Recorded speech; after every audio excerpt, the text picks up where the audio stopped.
In terms of the cleanses and the flushes and all this, personally, I think it's a terrible idea. We've had, gastroenterology fellows in our lab that come in and we kind of, I think that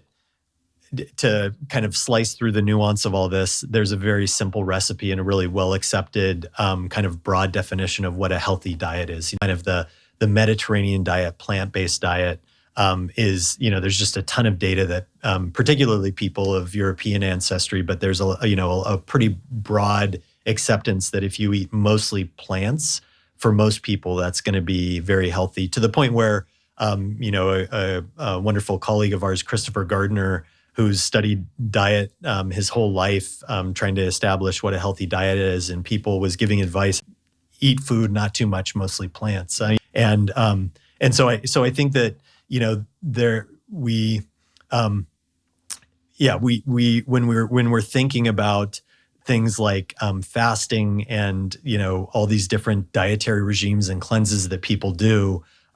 we have to step back for a moment and say, okay, well, what are really the big high level rules that we should take home?